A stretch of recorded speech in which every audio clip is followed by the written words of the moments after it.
Yeah, it's CC, CEO. Wanna change your life? Come see me, yo. I'ma teach you how to build up wealth for your family, not just for yourself. I'm a bestseller, a house flipper, a businesswoman, a go-getter, a big investor, a goal builder that could teach you to get richer like millions, baby. You really about to fill your savings. You about to have multiple streams to pass your children, baby.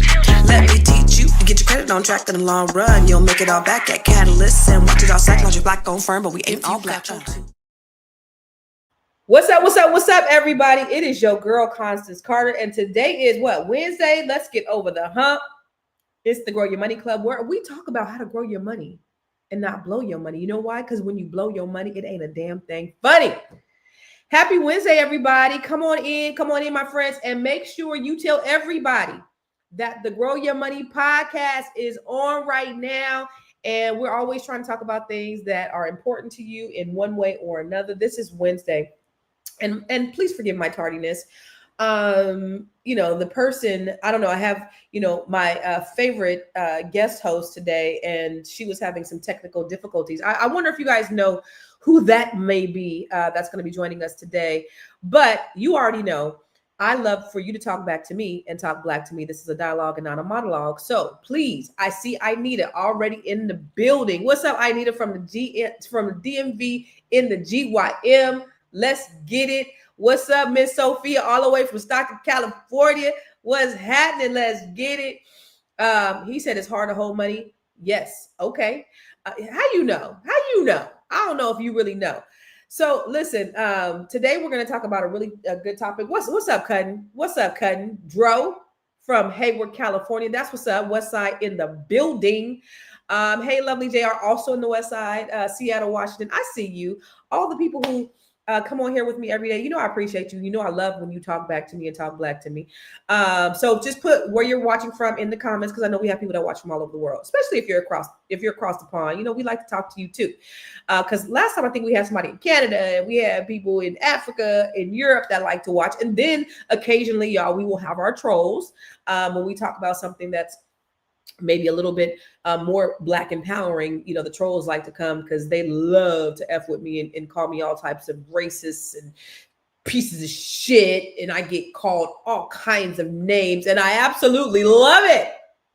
People are like, why do you let those people talk to you like that? I don't give a damn. I leave the negative comments up. I don't care, because I say what I say, and I say the shit with my chest out, and I don't give a damn whether you like it or not, because I say the things that I think are important to me and the people that I love, which is you.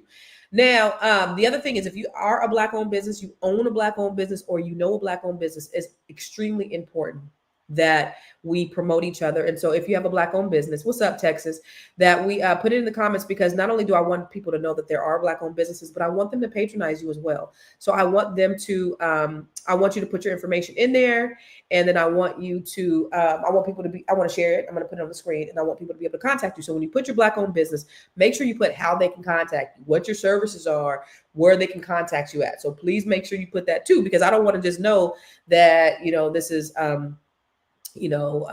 Joe's shop. Well, what does Joe do? What does Joe's shop do? Okay. So put how they get in contact with you, your website. And if you don't have a website, get a website. If you only have an Instagram, you need a website too. I teach business, not business, but in order to have a complete business with full visibility, we want to make sure that you are, that people can fully see you no matter where you are on all platforms. So any black-owned businesses, shout out to the black-owned businesses. What's up, Karen from the Boogie Down, and Bible Stories by Booker. Okay, so now we Bible Stories, Booker Williams. Okay, Booker. All right, that's what's up. I love it. Be one always, because we always got to put ourselves first. So listen, I'm going to bring somebody on, and I don't know, Sophia thinks she knows me. I don't know. If you're new here, put that, this is your first time watching, because, welcome if this is. And again, make sure you share, you like, you subscribe, follow me everywhere at I am Constance Carter right there. But I don't know if you know this person out. I'm getting ready to bring out, but she is one of my favoriteest people in the whole wide world. Do you remember her? APRILSAMPE. Y'all say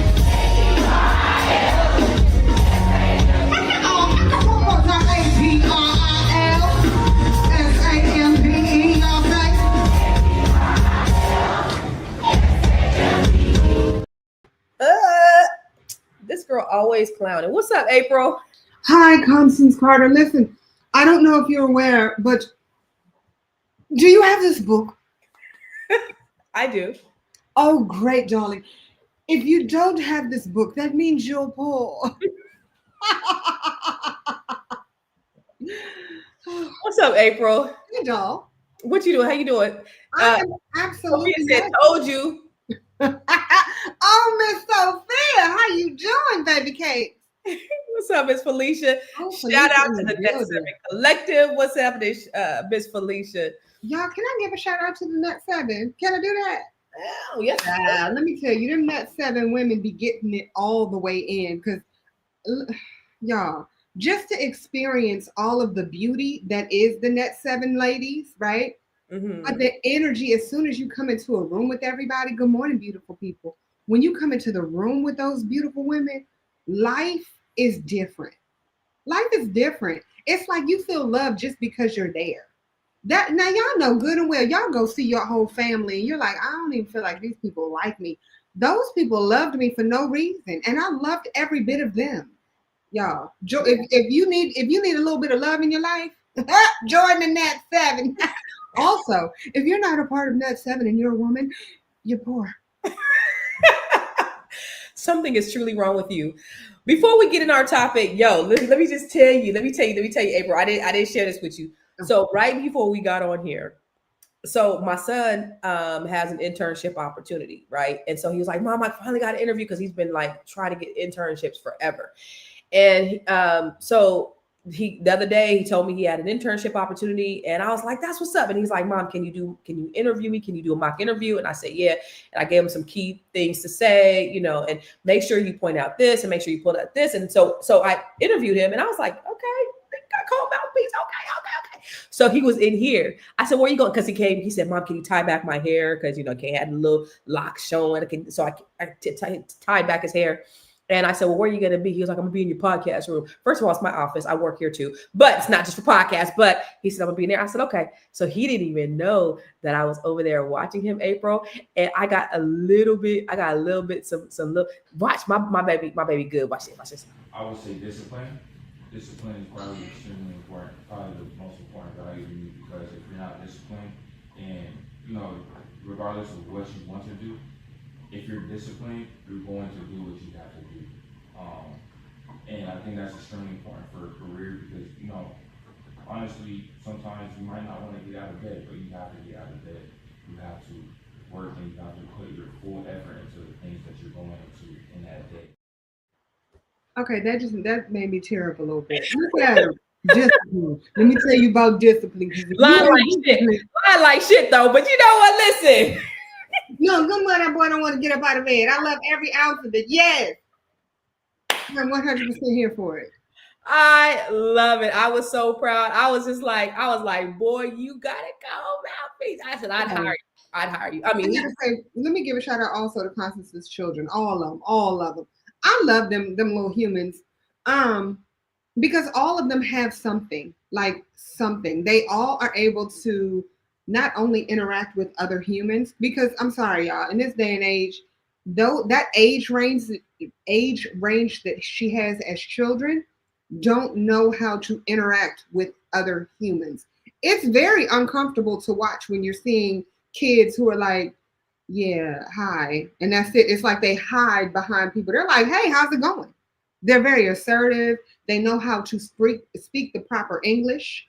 They know how, like, they all have come into their own. I mean, I know that they're older, but they're not old. You get what I'm saying? Like, they're children still who know how to handle their own. And I got to give it to you. You did a good job. You, ma'am, did a good job. I got to give all I do is just you. talk to him. I talk to him and I listen to him, and they ask me. So one time she said, "Where'd you get that discipline?" And I said, and he said something about, "Oh, when I did whatever." And I'm like, "Oh, you little liar! You got that from your mama. You didn't get your mama no job." He ain't supposed to say that doing no job. Where you get it? Well, I got it from my mother. Oh, man. Wow. Like, if he would have said that, she'd have been like, all right, and we're done here. People are bringing their parents. My girlfriend told me, my girlfriend works at a company. We're just going to stop there. And she said that people actually bring their parents to job interviews. Now, here's my problem, sir, ma'am.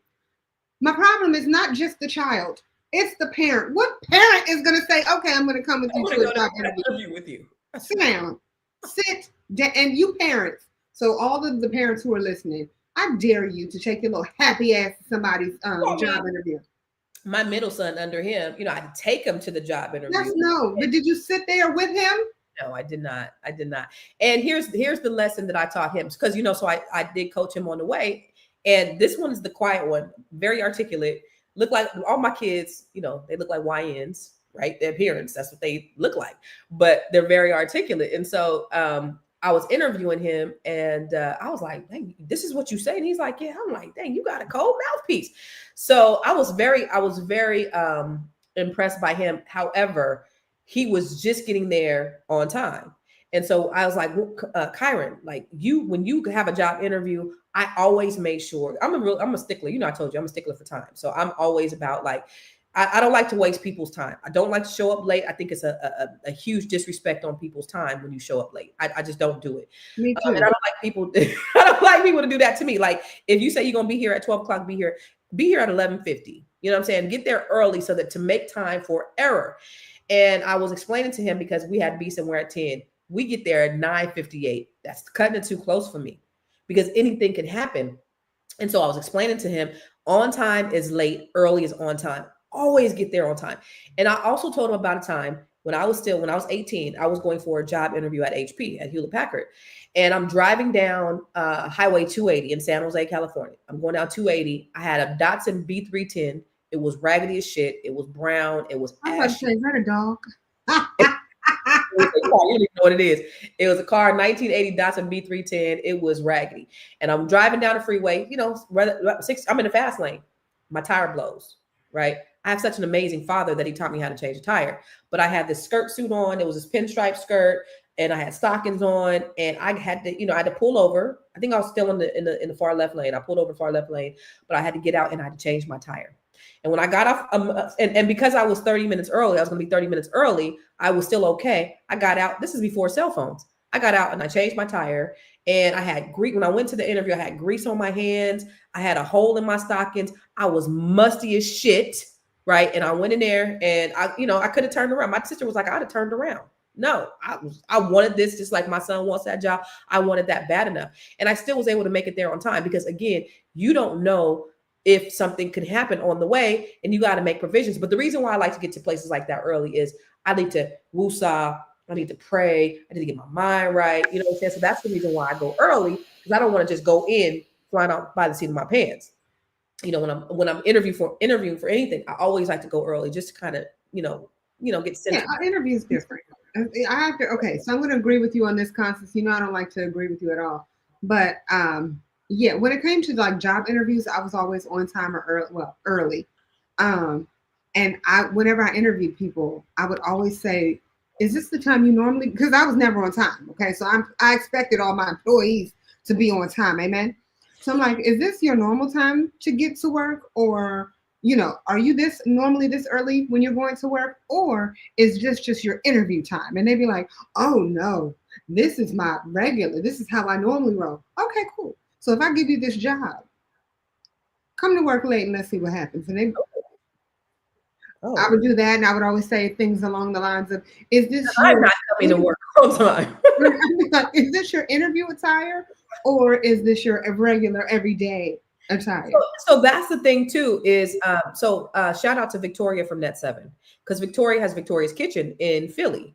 And that's one of the things that she said. She tries to give young people opportunities all the time. What she said, and my kids always get mad at me because they go, Mom, I went to this interview. You got me wearing, this button-up shirt. Everybody going and they wearing sweats. They look like this. They look like that. I'm the most dressed up person there. And so what Victoria said is, she said, you wouldn't believe how people show up at these interviews. They come in there smelling like marijuana. She said they have one answer questions. They have to answer one word answers to the questions. And then she said, then they'll have to get nerve to get up on their phone and start texting during the interview. Yep. And she'll go, okay, I'm not going to hire you, and I'm going to tell you why. And here's, just some advice for the future. So she will do that. Mm-hmm. But she's like, I'm trying to give these young people an opportunity. And she was like, they come in crazy. They don't even have that basic knowledge of what they're supposed to do when they go in. It's crazy. Can I add to this? So there used to be a raw vegan restaurant right on 8th Street in DC. And I'm telling you, the food there was really, really uniquely good, right? But every time I would go in there, the person at the front was always a problem. Oh, when I tell you always, and it was always one of like 2 or 3 people that one of them either had her baby with her. At work? Ma'am, you heard what I said. Okay. The other 2 would either be on the phone. One would have like an earpiece in. One would actually be holding her. Like it was always something. And I'm like, what is going on? Why do we not know how to be professional? I was just talking to somebody, and we got to get to the topic, but I was just talking to somebody about that because even though I really, really love this area, the one thing I don't like about this area, one thing I don't like about this area is the service. It is horrible. And don't go to no Jamaican restaurant. La Jesus. We don't have that. Okay, first of all, not right. I don't do me.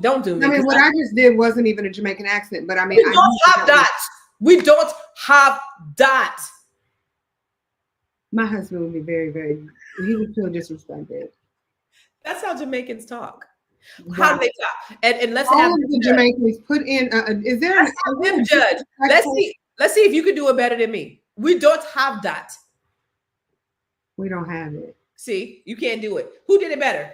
See, the reason why she doesn't want to compete with me because she knows that I'm good at it. She knows that I'm good at it. She's telling the truth, and you are that. See, you can't even. All of the Jamaicans who are watching, please put in the disrespected emoji. Don't disrespect me like that, April, because I know how to speak in patois. Okay, you don't, and so that's the reason why. Whatever. Anyway, let's get to the subject at hand because you don't want. I'll talk the rest of this whole segment in my Jamaican accent. So don't. You're right. That is not what I want. Do not disrespect me. My sincerest apologies. I'll never ever do it again. EC021 says something happens when on a date, the lack of social skills. I think that is really it's huge because these young kids, because they don't have to interact anymore. Most of their interaction is online. And so, yeah, the lack of being able, my son even told me, he said COVID was the worst thing that could have happened to him. My youngest son used to be the most outgoing child I had. And he knew how to talk to people. Now, when Net 7 was over my house, and it was crazy because they had crab. I had pitched in on the crab. They had crab. Crabs. They had crab. Crabs. Okay, so here's another debate, and we're gonna get into it. But listen, you guys, listen. I'm from California. I'm from DC. And I say crab. That is because you only eat one crab. When I'm referring to crab. There's never a time when you are in the DMV and you're eating a crab. It's not like if you're eating multiple crabs, you're eating crab. When you're saying it, I eat crab. How do you guys say it? Do you say I'm eating crabs? Like that is so improper. Or do you say I'm eating crab? We looked it up on the interwebs. And we were both right. We were both right. Don't play with me. Right. You were wrong. We were both right. But I want to ask the audience, no, for real. When you're talking about eating crab, are you eating crab or crabs? Because in California, we eat crab. We don't eat crabs. If you crabs eat crab, are the little lice thing you have. No, so, that's no. From Cali, I'm eating crab. She's from Cali. She knows not of what she's talking about. Y'all don't eat crabs like that. It's crabs. Karen, East Coast. Kern. You have to say her name properly. Her name's Kern. She's from Brooklyn and the Bronx. Oh, she's from the Bronx. Yeah. Oh, her name is Karen. Karen. It's crabs. It's crab. Nita. No, it's not. It's crab. It's not. Thank you. Many, as in you know why even like no, and then you can say crab when you're talking about crab legs. Cool J from Cali. You need to be up in here doing the ones and twos. Crab. Thank you. Yeah. Holly.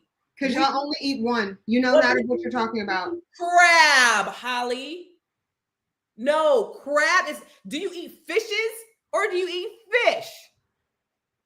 Oh God, we don't want to go there. I can't. Where is baby Jesus? Oh. Do you eat fishes or do you eat fish? You ever had like your ass itch just because somebody is making it happen? Oh. No. Oh. Crab. Oh. It's fish. I don't have no earrings. I can't do my hair like this because then I look like. No, but fish is plural. I had cribs. Somebody said I had cribs for lunch. You have cribs? Right, fish, not fishes. What, It depends on soft shell crab or crab legs. If you're eating crab legs, the legs make it plural because you're saying plural. Legs. Pronunciation, I am crab, but different parts of the globe put the S on it. Because you're not only eating one. We have correct English, Holly. Y'all go sit down. Anyway, I'm not even going to tell my story because I'm right and you're wrong. Anyway, just like I'm giving you the mental finger. Scared versus scary. Okay. Anyway, we're not even going to go there. April doesn't like the word scary. And I don't know how many of you guys use the word scary, like with your scary ass, but April gets upset when you say scary ass. Tell them the story, and we're going to get into it, but tell them the story, April, about when you were in a play and they said, you had the script and they said, oh, she's scary. And what did you tell them? I told them that, oh, there's a typo. You said she's scary. You see right here, right there, where it says scary ass. It should be scared ass, scared. And they were like, no, it's scary. And I'm like, I don't understand the words that you're speaking.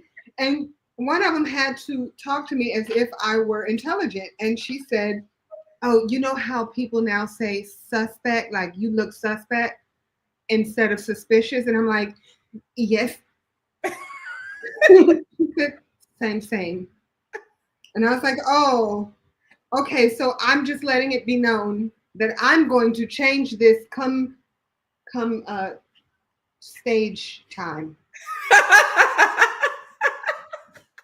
And I went up there with y'all scared ass. No, it's scary. See, you just messed as far as I'm concerned, darling, listen.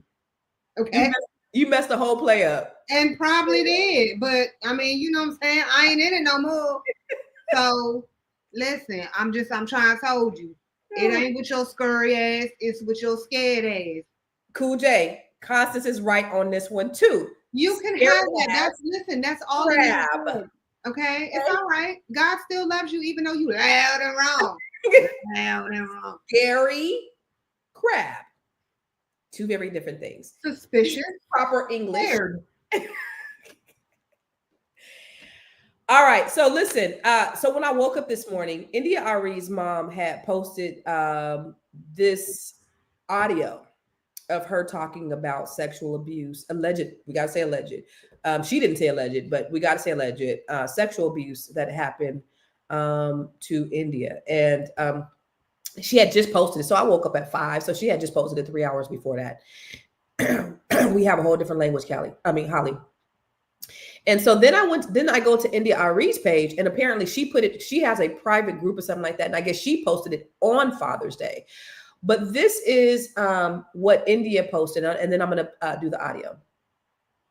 If you have a good relationship with your father, count it a blessing. A lot of us do not. Child, that girl look just like her daddy. Girl. My mother, though, is now coming to terms with her feelings, and we're supporting each other in telling deeply personal, shared story, a family story. For that reason, I have put it on my Substack. That's the thing that you pay for. The link is in my bio, where you'll find the audio recording of my mother telling our shared story. Warning, this post discusses generational trauma in utterly unflinching terms. If you know me, you know I share a lot, but I don't share everything. This moment is a final unburdening of this story that began with the song Get It Together from the album Voyage to India. So today I'm standing with my mom as mom is standing for me. If you feel you have the heart for this, please click the link in my bio. If not, I fully understand. And lastly, if you have a good father that you have a good relationship with, truly, truly celebrate that. That gives a priceless strength to the foundation of your life. I'm trying to tell you, I have a wonderful father.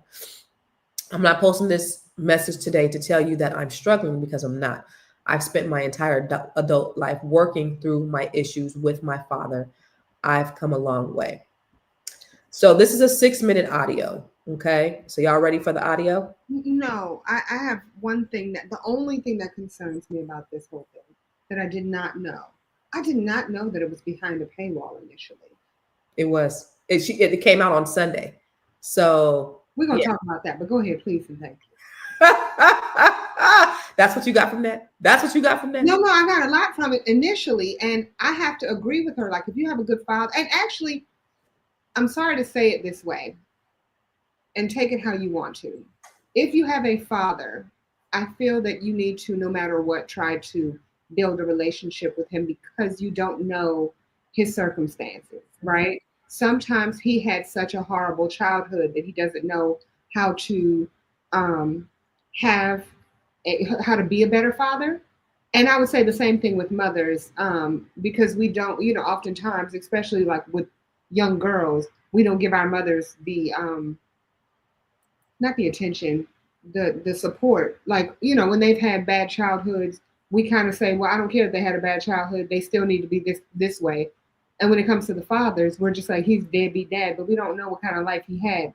Right. Now, when it comes to, some people's baby daddies that I know, sometimes their baby daddies just suck and they're just stupid and they are horrible. But they're very small exceptions to it.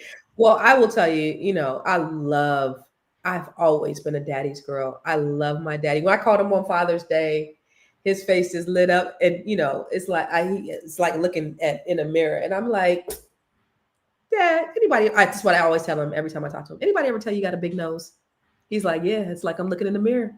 Takes one to know one. I said, you're such a great dad, even though you got a big nose, even though you got a big gonzo nose, and he's just a smiling. He just a grinning. Dad, you're the best. I've always told him this. You are the best daddy in the world.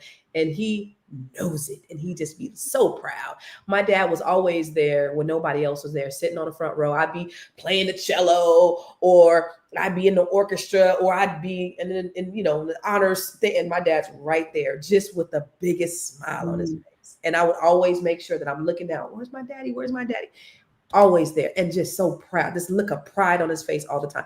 That's how he looks at me. Then when I was, a little older, and I had, I would do things, go speak. I look in the audience, and he's just grinning. I mean, he is just so proud, and I love him. He's just the best. And so I model, the reason why I have a great relationship with my kids is I just model my parenting after my dad. My dad just always listened to me. And so he would tell us the same thing I tell my kids, like, don't change. Mm-hmm. That's what he would tell me. Don't change who you are. And this was even when I was out there acting up as a teenager. Don't change. And I was like, you really like me like that? I love you the way you are. Don't change. And I just thought that was so great. That made me want to change. That made me want to do better, want to be better, because, he thought that much of me. So having a great dad is just wonderful. It is. It is. Anyway, let's get to the audio. All right. No Father's Day for you, Ralph Simpson. A secret has a stench that can rot a family from the inside out and destroy future generations. The family curse stops here on this Father's Day, June 15th, 2025. I've kept this secret for over 45 years. My India Arie is a survivor. I want to be clear, we're not talking about Ralph Simpson from the Houston Rockets.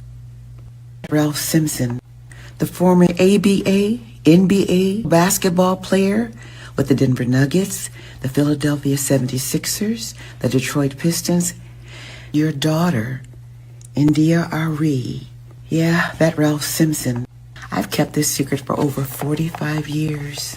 You, Ralph Simpson, you said husbands can't rape their wives. You raped me. I stayed quiet. You molested your daughter when she was a very young child. I stayed quiet. I still allowed you to publicly be the father that you appeared to be, and not the sick father that you are. You, Ralph Simpson, there will be no Father's Day cards for you, or calls, or text from India. So stop trying to reach out to her for money or forgiveness. India said she wrote about the abuse in a song called Get It Together. A part of the first verse of the song says, "One shot to your heart without breaking your skin. No one has the power to hurt you like your kin. I kept it inside. I didn't tell no one else. I didn't even want to admit it to myself." I watched India for years on the national and international stages before and after her concerts. I watched her cancel some of her tour dates because she needed to receive medical care. She just struggled. She struggled. She carried that weight around her soul for many, many years. Indy tells me that she went around the world trying to find ways to heal herself and to help others heal through her music. You, Ralph Simpson, gave her a lot to heal from. With God therapy, life therapy, music therapy, journaling, this helped her make it through the crazy. You should also know that she is good. But me as her mother, I'm not so good. But I'm still my father's daughter. My father was a legendary Jackson State prison guard. My personal goals were to remove you from this planet permanently, but India would not allow me to do that. In her infinite wisdom, she said, "Mom, if you do that, then you'll be gone forever too." Those words changed my life, and only God kept me from going to that crazy place in my head or to prison forever. Ralph Simpson, my perpetrator, my predator. I will never forgive you for breaking my head open like an egg. The surgeons required 50 staples to close the middle of my skull. I had to read that stuff for months, see it on the news, and even in my doctor's office. India told me about the last conversation you had with her. You wanted more money. The last words that she said to you were, "I'm going to show you mercy today. But I also need you to never try to call me or contact me through my brother, my mom, ever. One more thing. I will never forgive you for stealing your son's money. Your son, Joyce Simpson, worked all summer after college, bussing tables, cutting grass, anything he could do to make money to purchase his car that summer. He sent the money to you to save for him. You gambled all of his money away. Jawan did get his car that summer. This is the same son that bought you a car that you then sold and gambled the money away. He still pays your rent to this day so you could have a roof over your head. My son, Jawan, is a father, an awesome dad, awesome man. My India Arie is a survivor. Ralph Simpson, the $370,000 that you never paid in child support, keep it. I'm sorry you're sick, and I'm sad for you. I'm sorry you have no money. I'm sorry about a lot of things. I am no longer broken, and I will continue to pray for you from one human to another. I don't want to see anybody suffer, not even you. I know we all just want to be okay. The family curse stops here on this Father's Day, June 15th, 2025. Happy Father's Day to all the good men out there.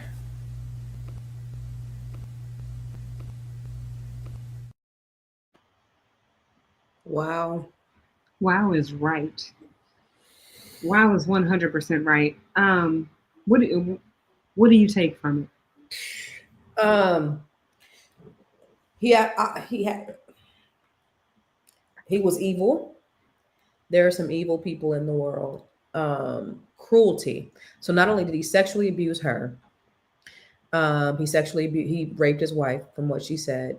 He busted her head open. He stole from his son, and now he is sick and dying. And his son is still taking care of him, which is also crazy.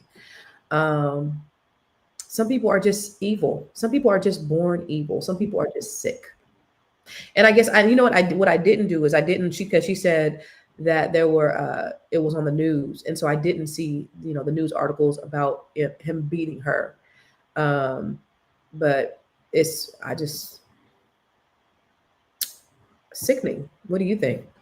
I think that people suffer in silence. Um, I think that I hope she got therapy, right? Because she was talking about how India got therapy, and India's been doing the work, but not necessarily. Did she ever talk about herself? Yeah, no, she didn't say anything about herself doing the work. But I mean, when you talk about India doing the work, like she does therapy on stage. You know what Ma'am, I'm you will saying? see her. India will be da da da da da da da da. You be like, India, are you about to cry? I said, yes, yes. She's about to give you a whole. You about to have a therapy session now. Like you thought she was talking about she's not her hair. Now she's like, it's time for therapy. All right, everybody, light a candle.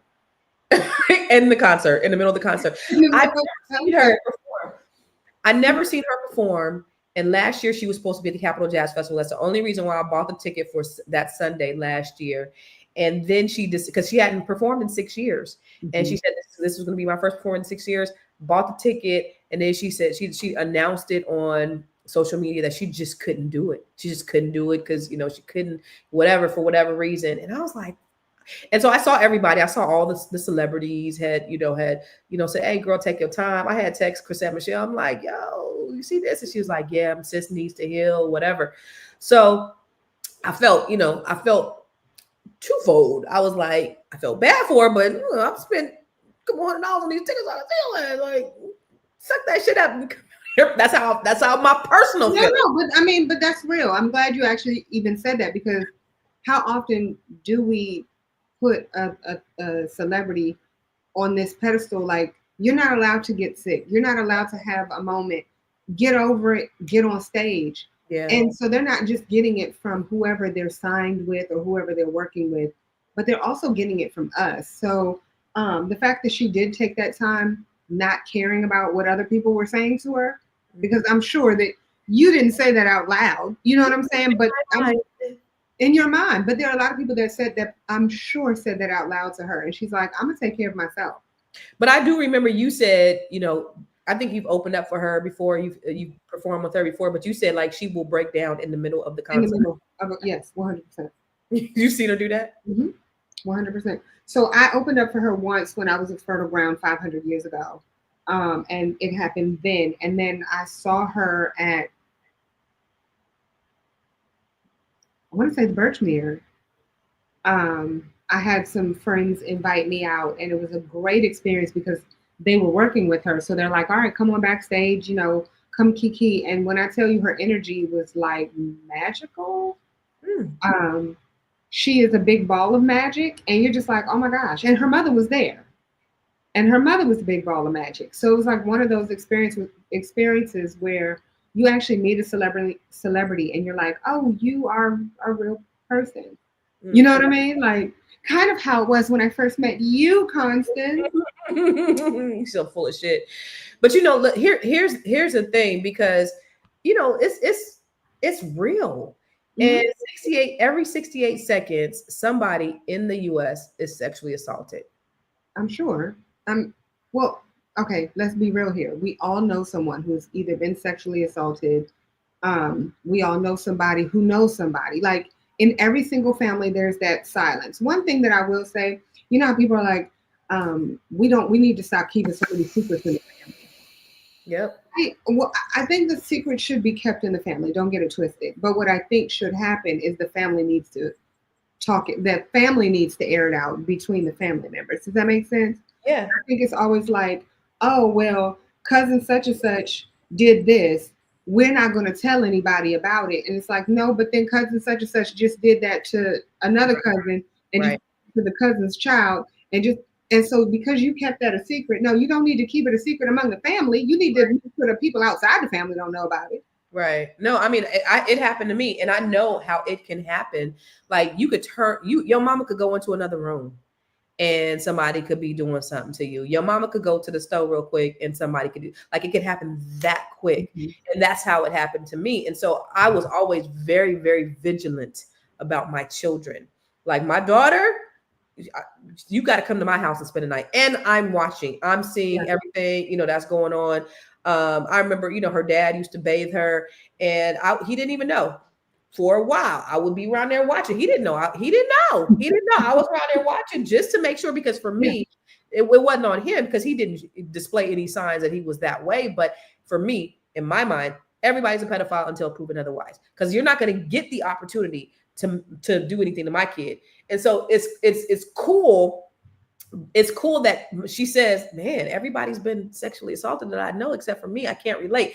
That's a good problem to have, because on one hand, she can't relate, and you can empathize, but you can't, she can't relate to those people who have, because mommy was so protective. Vigilant. And that's good. I mean, but I think that that's something that we're missing now. We're missing it because I think that back in the day, it was just like, all right, secrets, like it's going to happen. This is the norm. It's something around like our age range. And I'm so sorry to say, like, I'm sorry that happened to you. You know what I mean? I really am. I'll say that like a lot of my friends within this age range, they haven't had those same stories as meaning like everybody in their family hasn't had those same experiences like back in the day. Mm-hmm. And now you got kids who are just like, I mean, yeah, it happened. Like, but we got to talk about it because now I'm traumatized by it. I'm this and I'm that, and I'm like, no. There's a certain way we got to do this in order for you to heal from your trauma, and in order for you to try to help other people. Because what you're doing is you're opening it up so that it's normal. You're normalizing it, and that's not what we need to be doing. You know what I mean? But here's the thing about the secrets, because this was a fear for me. People keep secrets because, number one, their predator, whoever is grooming them, they tell them not to tell, or they'll get in trouble. So they feel that they're going to get in trouble, right? Mm-hmm. And then, so then, like, you're scared because you're thinking, so this is a grown person doing something to Wait, are you scared or scary? No, you're scared. You're not scary. It's scared. Well, I need a class. Go ahead. But you're scared. You're afraid, should I say. You're afraid. And, but you're scared because you think that there's something that you're doing wrong when it's really somebody who's an adult that's taking advantage of you. That's number one. Then the second thing is, what if they get mad at you? What if no one believes you? This happened to two people in my family. Somebody was being touched by somebody else, and I'm always going to take the victim's word because I know how that feels, and I know that I didn't say anything because of people like that. Mm-hmm. They called that little girl all kind of liars and everything. He wouldn't do this. He wouldn't do that. Are you serious right now? He absolutely would. And he did. And you have these adults calling a child a liar because they said what happened to him. And that's a travesty. And then another time in my family, somebody had said that they were molested by someone. And then they told me, they said they believed her at first, but then she didn't act like she was somebody that had been molested. How do they act? Okay. She didn't act like she was. People have whatever reasons, but this is a reason why kids don't come forward, because number one, they think it's their fault. Number two, they think they're going to get in trouble, and or people won't believe them. And it's sad. And so we have to start listening to these kids. Now, on the other hand, I have seen where a child has lied about something, or the mother has implanted something in a child's mind about what they think that they saw. And then, then you put this jacket on somebody, because that just happened to a friend. Well, the kid didn't say that he did it, but somebody else outside of the family that lives with them said that he did something, and then CPS came, and the kids was like, I don't know what you're talking about. But the problem is that jacket that you put on somebody when you accuse somebody of something like that, that's a hard one to take off. Once you get accused of something like that, like, you know what I mean? So it's just a tough place to be. And you just have all these predators out here, and it's sad. It really You is. need to be able to talk it out with your children. I think that a lot of, okay, so that's just the elephant in the room, like social media. Social media is raising a lot of people's children. Mm-hmm. And and again, we go back to you, we go back to Jermaine, we go back to Cecilia, like, a lot of my friends, Tawari, who have children, Kim, Lola, who have children, and I'm just like, they talk to their children. Y'all talk to your kids. Mm-hmm. You have healthy relationships, and when you communicate with your baby, and it's like, what has happened? Let's talk about it. Do we need to go to some type of therapy? Mm-hmm. How can we, like, I don't want to just put a Band-Aid on this. I don't want it to just go away. I need for you to acknowledge what is going on. This is not something that we're going to be sitting up here screaming from the mountaintops. I think that's where the problem also is, because now people are being groomed to scream it from the mountaintops, everything that they are. And they're saying, this is now who you are. You are now a victim, as opposed to, how can we turn you into a victor? You know what I'm saying? Yes, you went through this. Yes, that does not mean it goes away. How do we change your mindset? Because once you become that, you hold on to that for the longest time. You get what I'm saying? Yeah, and everybody experiences trauma differently, though, because some people who get molested, they end up being very promiscuous. Some boys who get molested, they end up, going a different direction. Or it could be the total opposite. Like, you don't want to be, you're afraid of sex, or you don't want sex. And so, people respond very differently based upon, who they are. Like, I was not at all promiscuous, as a result, because, I didn't, I felt that was dirty and bad and things like that. So I was one of those people that did the opposite. But some people end up being very promiscuous. But 93% of the people who get molested, they're molested or sexually assaulted by somebody that they know. They know, yeah. Normally a male. Yeah. And so it's people in your family. So for me, everybody, even though, like, I know my dad would never, ever in a million years, I'm still watching though. I mean, but why wouldn't you? Yes. You know what I'm saying? But that's also, again, my point. There are a lot of people who aren't watching their children. I mean, like, you're not watching. You don't know what's going on. You don't know what. Listen, I went to the beach not too long ago, and I watched so many kids running up in the water, but there were like other people who were already there in those areas. Parents are just sitting around having their drinks. They're like, oh, there's lifeguards. We're fine. No. Yo, I went to a nude beach and there was kids there in Hawaii. Ma'am, absolutely not. It's just schlongs just hanging out. I'm like, there are kids running around. What is going? You ever been to Maui? And so we were in Maui. Let me just tell you this quick story. We're in Maui and we're at the beach. And we're at this, it's called Big Beach. And so we see everybody going on this other side. And we're like, and so when I was married, he went on the other side. He was like, I'm gonna go see what everybody's doing. I was like, all right, this is when I was playing this. I think it was Scrabble or something. He'd be playing on the phone. So I was playing Scrabble. He comes back. He was like, oh my God, it's a new beach. You want to go see? So we went over there, and this is Little Beach. So Big Beach wasn't nobody on Big Beach but us. Everybody was on Little Beach. So we go over to Little Beach, and it's yuckies. Did you have to be naked? No, we wasn't naked. But it was just ugly stuff just hanging out everywhere. But there were children just running around, and it was crazy. I mean, they weren't on there, they weren't having sex or anything, but their nasty little penises were all showing and stuff. It was, and they were all really little. Women, and some had piercings. I think I even have pictures. I was like, this is crazy. I want to show my girls. It was pretty disgusting. But, I feel like you're not protecting your kids when you put them in environments like that, because you do have perverts that are looking for opportunities. 100%. 100%. and don't have cute children. My God, I'm sorry. You brought somebody up earlier, and you and I didn't have a chance to talk about this, and I feel like we should. Hmm. Chrisette Michele. Mm-hmm. Oh yes. You know what's crazy? What's crazy? Because you seen her announcement, right? Yes.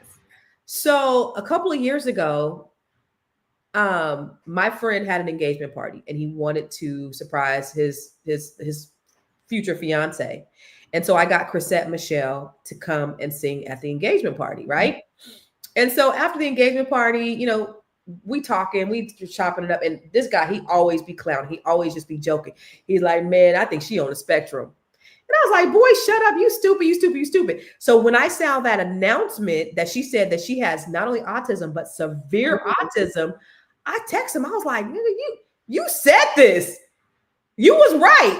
He's like, man, I told you I wasn't playing, because he will always be saying stupid stuff. So I didn't even believe him. But it turns out Chrisette Michele has not only autism, but she said severe autism. This is the funny part, because the fact that she said severe autism, I'm like, if that's what she said, that's what she said. Who cares? Do you know so many people are going crazy about the fact, I can't believe she said severe. I mean, honey, maybe you were on the spectrum, but you can't be severe. And I'm like, what? Well, if that's what the doctor told her. Right. Like, why are you, who are you to tell? I know severe autism. Like, who are me to judge? Remember, what's his name? Andrew, whatever. I'm not gay no more. What's his name? Andrew. Who are me to judge? I don't like women no more. Yeah, man. I guess it kind of makes sense because, I mean, she's a dope individual, but there are some quirks about her. Yeah. She's really quirky. 100%. But I thought, that's what I was telling Tommy, the guy who said it. I thought she was just an entertainer. Artsy. Huh? You thought she was just an entertainer. Yeah, I thought she was just artsy. Yo, I had this conversation when I was in the DMV recently, and I don't remember who I was talking to, but I was like, what y'all have to understand is, as an artist, you're different. Like, you try not to be. Like, I'm gonna put myself out there. I try so hard to just be like a normal. Wait, were we talking about that at the at lunch when we went to the Thai restaurant? Was that us? What did we say? We're talking about how like outrageous and strange artists are. Maybe. Anyway, artists are strange. I'm sorry, you guys, and I'm talking about all of them. April is strange. I am, and I'm okay with it. Like, there's nothing normal about me, and I love every bit of the person that I am. And I'm sure that somebody would be like, yeah, she's like, I'm socially awkward. I'm okay with it. I welcome my social. Love a man who call it good addiction. And turn me on when they run me like a ninja. I just want to show you. I mean, she is a star. Anywho, but when she came out with that, I was like, okay, like, what artist isn't? On the spectrum. In one way or another. Yeah. All of them are. No, it was my sister. It was my sister. My apologies. You told me about someone that you used to work with that, like, she would take something with solstice, because that was the first time I ever heard that. Now, what happened? It was during solstice. So a lot, and a lot of people do this. This is like not just an artist thing, but during solstice, you don't want to touch anybody. You don't want to, you don't want to see anybody. Like, you don't eat. That's like, there's so many things you just don't do during solstice. And if she had a performance, she would go out, she would perform. The only people that she would touch would be babies. That's it. She wouldn't touch her and her husband and babies, and that's it. She wouldn't talk to anybody. But when I tell you, beautiful soul, you hear her sing, you're like, oh my God, you are a gift from God. And But there are a lot of artists who maybe, because there's a book, somebody said that it was a MGM, the guy who started MGM. But one of the things he said is that sometimes with artists, when they start, they're great, but once they start getting big, they start really feeling themselves. They really, so now you can't see them on the phone, and now they're all, they're these people that are just really weird. And so that's what you kind of think of some of the people who blow up, they really get to feel themselves. Like, huh? Erykah Badu. Did you see the video with her recently? What did she do? She was performing, and she was being Erykah. She had her hair up in this doodle ball, and it just looked like a little doodle ball. It was horrible. It was really bad. But it's Erykah, and she can do that because she, as far as I'm concerned, she's like, listen to my music. You don't need to look at me. And it's true. Okay. I'm about to say something that's going to be maybe a problem. Hi. Okay, sorry. Going to be a problem. Tyson cute. So the issue, oftentimes as an entertainer, you just want to entertain. And if you are a true entertainer, and when I say true, that's why I'm like, purist. If you are, the art. I'm just saying, you look at oh my gosh, what's your favorite? Layla Hathaway. So we're going to take Layla Hathaway, for example. Layla Hathaway is different. No matter how you look at it, she is different. And you put her next to Beyonce, okay? Layla Hathaway is like, I can stand here. I don't have to move. I don't have to shake a tail feather. I don't have to do a damn thing. I can just stand here and sing 5 notes, and I'm going to have all of you, in the palm of my hand. Beyonce is like, all right, everybody, I'm going to be naked. But you paying $1 million for them tickets, and you paying $100 for Layla Hathaway tickets. I'm just saying, you are going to get an experience just from her voice. You don't have to, she don't have to do anything but stand there and sing. Flat foot and sing, yes. That's it. Beyonce can sing. Nobody can, don't take that away from Beyonce. And Beyonce can entertain. But Beyonce has all the lights, all the action, all the dancers, all the outfit changes, all the makeup changes, all the everything. And it's like, when you compare one to the other, one was born with that and didn't have to nurture it. It was just what God said here. The other was like, all right, she was born with something and it had to be nurtured in order for it to become what it is today. My point is, when it comes to artists, the artists who are true 100%. They're both true 100% artists though. I'm talking about when you come with the quirkiness. I don't know how quirky Beyonce is. She don't talk. That's true. But I'm saying, like, if you get those people who only perform for Sonya, you get that. That's a quirky person because they were born with that talent. Ain't nobody have to teach him shit. He was born with that talent. There's so many people who are just born with the talent that God gave them. But God also said, you're going to have all this talent. I'm also going to make sure that you are very socially awkward. You know what I'm saying? Like, if you really, every artist that you know, and you know a lot of them, all of them who are 100% true blue, talented, out the ass, and all they have to do is just stand there and just sing a little tune. 100% are. Now you do have like your Anita Bakers. Listen, I've heard so many stories about that lady, and I used to be a fan. My Angel is one of my favorite songs, and I won't even listen to her version anymore. I only listen to Layla's version because say it right. I only listen to Layla's version because I've heard. Now this is secondhand, I would say, because the person that I heard from was in the room, so I wasn't there to experience it myself. But I mean, she's come into rooms, she's cursed people out for no reason. There was a makeup artist in a room one day with his mom and his grandma. He's from here, and he was like, she comes in a room and he goes, "Oh, Ms. Baker, this is my mom." And I don't give a damn. Like, she's just going off on people for no reason, firing people from the stage. Like, that's not quirkiness. That's mental illness. There are some of those too.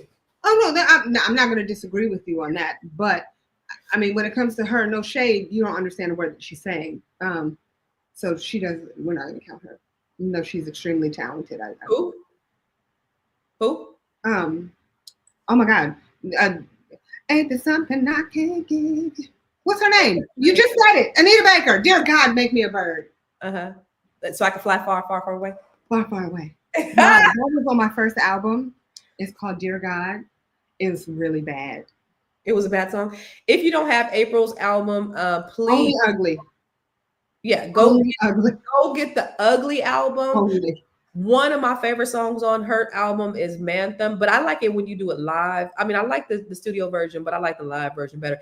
April does this stuff like these beatbox things. Oh, You how do I do them, Constance? Let me hear. Boo, boo.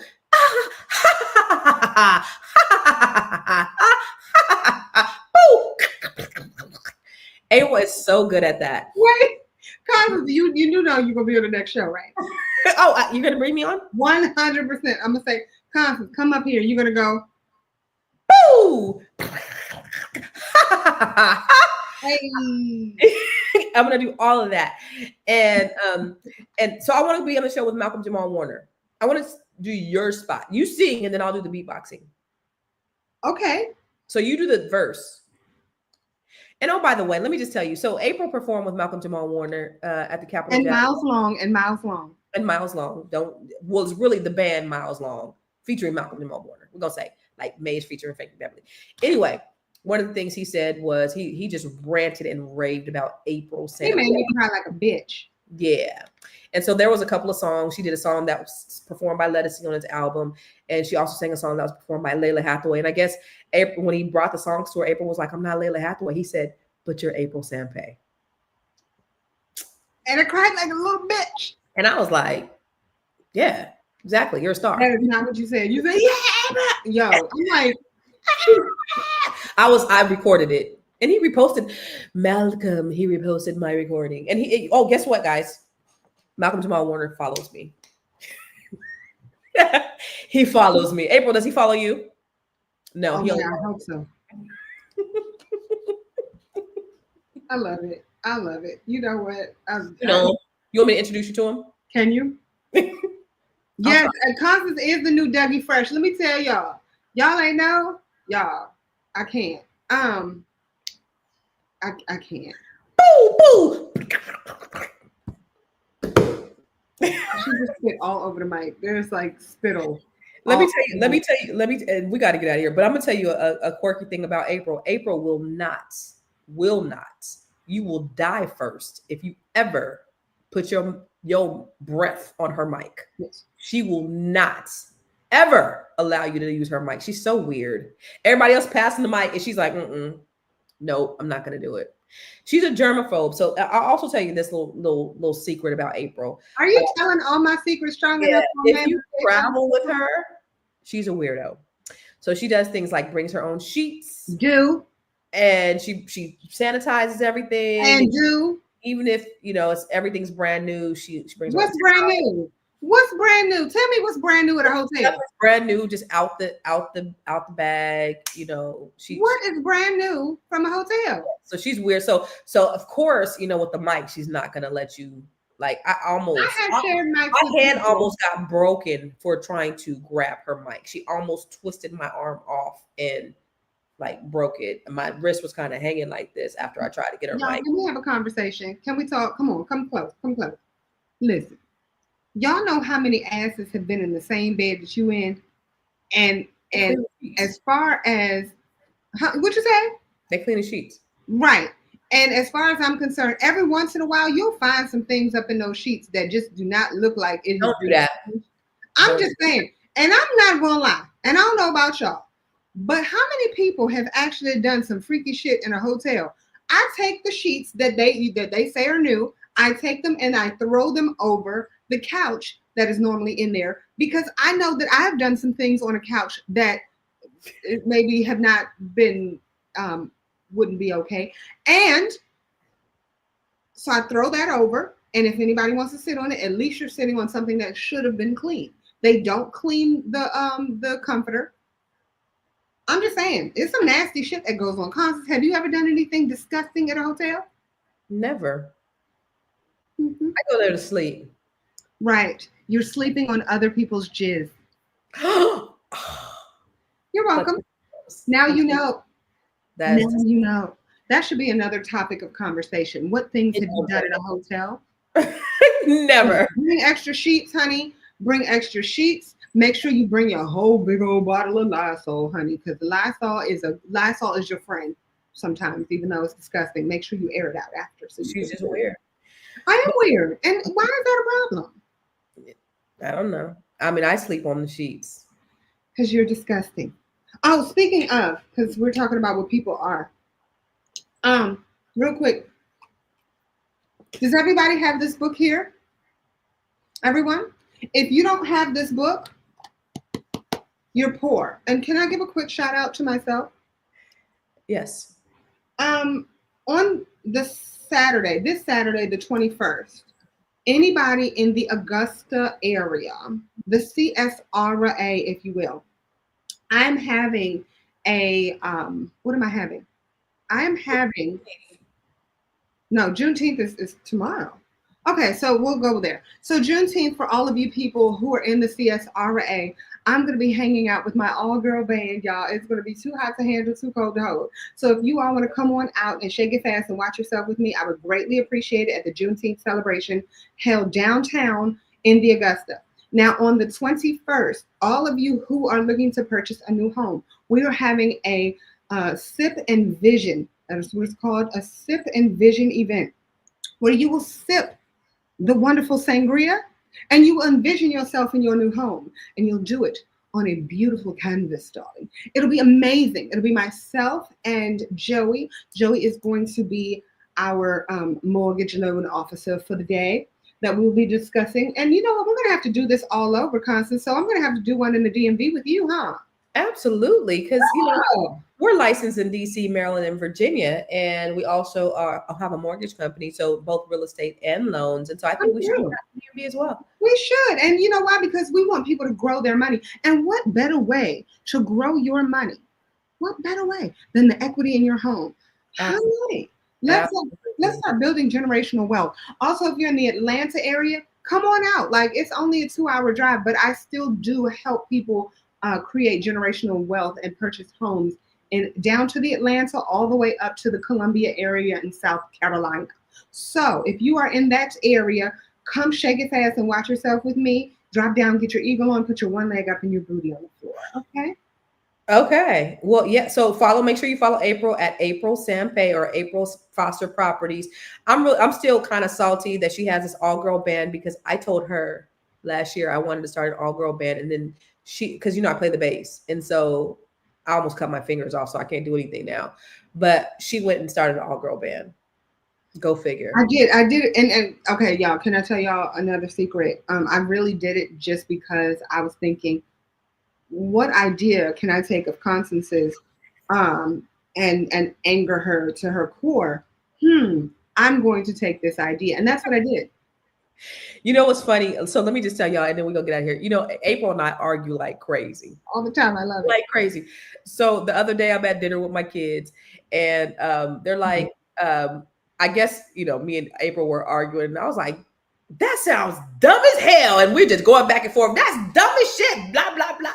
And my son asked me, is that, because we were talking, he was like, was that what you guys were arguing about? He's like, I heard you. I didn't know that they heard us just going at it, but we do. And it's a beautiful all the time. She has the dumbest ideas ever. So y'all, okay. And we already talked about it. Again, as an artist, there's certain things that artists have that everybody else doesn't. And I'm sorry for those of you who don't have it. It's okay. It's okay. God loves you. But we have we were able to use our instincts a little bit better. And we actually do real research. They research nothing. They research fake shit. They research fake shit and they say, this is true. This is real. And we do what? Research fake shit and say that it's real. And you're like, you must be out your mind. Y'all don't understand how happy I get. Y'all don't understand how unbelievably happy I get when it comes down to the I just call her a coontress and just, just call it a day. That's a lie. You don't call me coontress. Our viewers Call me a cute. Nobody's called you a coontress in a while. I know, which also is a bit upsetting. And they keep saying, they used to say I was nobody's friend, and now they think I'm. They now like you. I don't understand. Like, what do I need to do to get on everybody's bad side? Wait, weren't you talking about how they were? What did they call you? Because you were talking about the trolls earlier. They call you a piece of shit. Oh yeah, I got called a piece of shit. And I'm sitting here like, you know what? That's not fair. Constance gets all. Oh shit! I got some good stuff. So on one of my they was in my DMs and they said, before you accuse white people, look at your own people. You're filled with hate. I love it. Wait, all of your people are filled with hate? Yeah. No, mostly me. And then I was told that I was a race baiter. Okay. There was another really good one too. I forget. I deleted it, but I get really good DMs from people just saying all kinds of. Oh, I got mental illness. Do you now? Talking Black empowerment is mental illness. Okay, I love that for you. Mm-hmm. It's great. I love it too. What type of mental illness is it? Because I need to know this. Yeah. I don't know. It was just I'm a race baiter and I have mental illness. In fact, so all of you viewers who find Constance to be a racist and a race baiter and to have mental illness, the only one that can call her a racist is me. And y'all, she's not. But anyone who says that she has mental illness because she likes her people, please, please, please tell me a little bit more about this mental health. I'd like to know what it's called because we need to put a name on it. It's drapetomania. So when slaves used to run away from their masters, psychiatrists gave them a mental illness and they call it drapetomania. So maybe I suffer from drapetomania. Wait, Queen, please tell me why I need to guarantee you have European blood, you ignorant racist. Look, guaranteed you have European blood, you ignorant racist. Oh, I love that. Yes. That's the racist prick. Ow. Yes, I love that for you. Clock it. Yes. Come through. I love a good mental illness, honey, especially one that's just made up from outer space. I'm with Vanetta. Can we get a check for mental illness? Do I need to go down to the SS, give me some SSI? Is that what I need to do? Give me a check. A mental health check. Oh, April, you need to get an RV. No. At first I was like, what are you talking about? Now I know. You know what? I do need an RV. Constance, I'm gonna buy your RV. Please. I have an RV right outside. Are you gonna buy it? Absolutely not. Please buy it. Please. Because look, what's gonna happen when I go much further than I normally go? Like, please. No. But thank you. That's a good one. What should happen is whenever I go wherever it is that I'm going, I should have an RV, but I'd still have to clean it. Yeah, I mean, I have an RV for you. Here's the funny part. Okay, listen. Hold on. Everybody, come in. The funny part is, even when I go to my friends' houses and I stay there for like long periods of time, friends and family, I clean it. Anyway, I go to my mama's house, I clean it. Did you clean when you came over my house last week? No, you got the hell up out of there because you don't like cats. Oh no, your cat was trying to kill me. She has a cat, y'all. I do not have a cat. Is the cat whose house is the cat in? Rephrase that. Whose cat has a daddy? And it's not me. Whose cat is the house in? That's not my cat. Right. There's a dog here too that does not belong. Listen, I told her, and y'all, I like animals.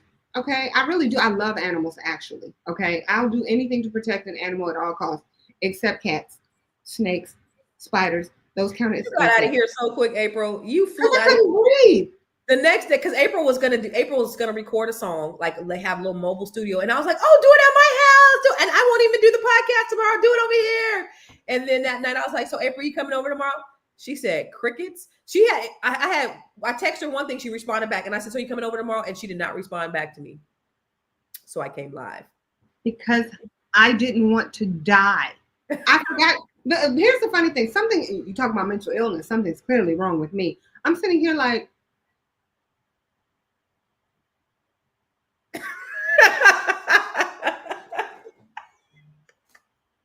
what is wrong? What is going on? Oh, there's a cat here. Like, what is wrong with you for not remembering? And she's like, you want to take a Benadryl? I have to drive other places. Well, I have someplace else that I had to go later on that day. Yeah. I'm like, I have to drive. No.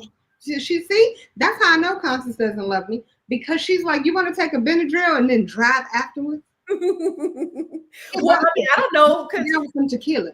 When Net 7 came over, Dee Dee is allergic to cats, and then she was like, I need a Benadryl. And so Dr. Jones was here and was like, give her a Benadryl. So I was like, so she took a Benadryl. And she partied with us. So I didn't know. Yeah, I don't even, if you notice, I don't take Tylenol. I don't take anything. Like, right. I got a headache. I'm a person who will literally take a bag, full of vitamins before I take actual medication. So yeah, I try as hard as I can not to take any Benadryl or anything else if I can avoid it. So I'm supposed to be on a fast right now with Latanya from Net 7, and I didn't get a chance to do it. I started yesterday and I didn't finish it. So I'm going to go and get me something to eat, because there's another podcast that starts in a few minutes and I need to eat before then. Well, I love you, Constance Carter. I love all of you people who are watching, all of you humans. Y'all enjoy the rest of your day. How do they follow you, April? I don't know. April Sampe. Follow me at April Sampe and April Foster Properties. Y'all, if y'all need a house anywhere in the country. We really only want to follow you on April Sampe because we want to follow me at April Foster Properties. Entertain us. If That's you what I want a house. Quit that real estate shit, girl. Just entertain me. Entertain me. Dance, monkey. Entertain me. Yeah, y'all follow me at April Foster Properties. For anybody who's looking to purchase a new home and anybody who's interested in coming to this event, make sure y'all hit me up so I can tell you how to get your canvas. And y'all, I'm working on something that's really exciting. I think what you working on? Beneficial. I can't tell them. I can't tell you, but it'll be, everybody is going to be able to, well, women will be able to benefit from. Oh, I got something else that men will be able to benefit from too. So I'm working on some things that I'm excited about rolling out. So y'all stay tuned. It's going to be some good shit. But I don't know. Has anybody here ever seen April perform? Has anybody here ever seen April perform? It's always cool to hear from you, Black Panther says. Thank you, baby. It's always good. It's always good to read your. The only way she'll come back is if you call her a coontress or a coon. Or say nobody's friend. Or say she's nobody's friend. There was so many more though, but those are the ones that really stood out. Because there were so many people that really didn't like me, especially that one that we did about what's his name's daughter, Dr. Dre's daughter. Dr. Dre, because you said everybody was like, you are wrong, April. You're the problem. I was like, oh, you're nobody's friend. You're like, and I have friends, and they're like, you're nobody's friend. Yeah. Let me tell you this. If you guys have not heard April perform, man, she is one of the greatest performers ever. Constance, before you go, where can people sign up for the Net 7? Real quick, I'm sorry. Oh, I'm so April, you're the bomb. It's blame it on my sickness. I got a little cold or something. But go to if you are interested in the Net 7 collective, I'm trying to find a thing. Go to net7bbs.com or go to bookwithconstance.com and let's schedule an interview for us to talk about see if you would be a good fit for the program, because we're just starting this next cohort, and it's amazing, life-changing, transformational, and all that. These women are some of the most best women. If you're a unicorn and you're not like everybody that's around you, you're a different thinker. And and let me just tell you this. I was talking to a family member the other day, and my daughter, and I was telling my daughter about the conversation. She told me I was an anomaly because when I realized, because when you're doing your thing, you're doing your thing. You don't really look at nobody else. But when I seen how average people operate, I didn't realize how average people operate because I'm always operating at such a high level. And so if you're one of those people who operate at a high level and everybody around you doesn't, you probably should be in the Net 7 collective, because it's for people who are anomalies, who are unicorns, people who have that same mentality, that same just drive and energy. But so Black Panther, so Tyson has her, huh? if you learn different. Like there's so Yeah. many people who can't necessarily they are unicorns, but they can't grasp things the same way that you can, like in school or in whatever. You know what I mean? Yeah. This is great for you, but my apologies. Continue. No, I wanted to just point out Black Panther said he's never heard April Sampé perform. And so if you haven't, you need to get to it. But let me just show you real quick. Love a man who call it good addiction. It turn me on when it run me like a ninja. Nothing make me wanna take a stand more than that, man. Help me take a moment just to I'd rather be with you.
Now I normally end at that part, but I wanted just to point out the beatbox. Can you do it real quick for us, April, and let us out? Can you do it? Just beatbox for us real quick. April, beatbox for us real quick. Beatbox, beatbox, beatbox. I need a microphone. You can't hear it. Why? Because I'm not like Dougie where I can do it really, really loud. So Okay, let's hear it softly.